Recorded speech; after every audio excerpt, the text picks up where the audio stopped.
মাঠের পর মাঠ জুড়ে সবুজের সমারোহ। মানিকগঞ্জের হরিরামপুর, শিবালয় আর ঘিওর উপজেলার দিগন্তজোড়া ফসলের মাঠ এখন সেজেছে পেঁয়াজের চারা আর বাড়ন্ত গাছে। এবারে ৩ উপজেলায় মুড়ি কাটা ও হালি পেঁয়াজের ব্যাপক চাষ হয়েছে। আবহাওয়া অনুকূলে থাকায় ফলনও হয়েছে নজরকাড়া। স্থানীয় বাজারের পাইকারদের হাত ধরে মানিকগঞ্জের এই পেঁয়াজ পৌঁছে যায় রাজধানী ঢাকা সহ সারা দেশে। ভরা মৌসুমে ভারতীয় পেঁয়াজের আমদানি আর মধ্যস্বত্বভোগীদের দৌরাত্ম্যে ন্যায্য দাম পাওয়া নিয়ে শঙ্কিত সাধারণ কৃষক।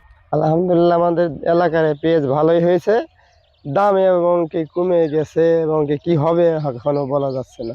অন্তত নিম্ন ২,০০০ টাকা তো আমাকে থাকার দরকার। বাজারটা ৩,০২৫ অন্তত থাকার দরকার। পেঁয়াজ নিয়ে দামটা নিয়ে সংখ্যাতে আছি, দাম হঠাৎ করে কমে গেল। প্রতি বছরই পেঁয়াজের মৌসুমে একই সংকটে পড়েন মানিকগঞ্জের কৃষকরা। হিমাগার সংকট ও সিন্ডিকেটের হাত থেকে বাঁচতে স্থায়ী সমাধান চান তারা।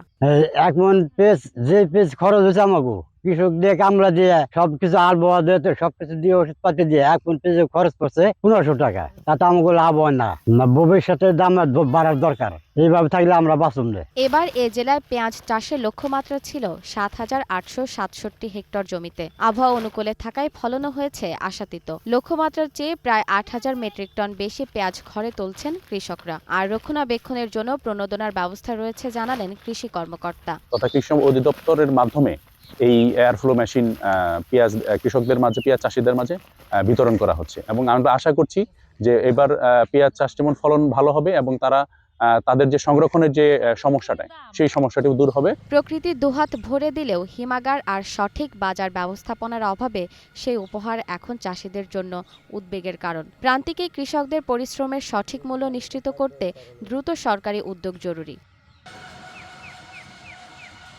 জেরিন জামান, গ্রিন নিউজ ডেস্ক।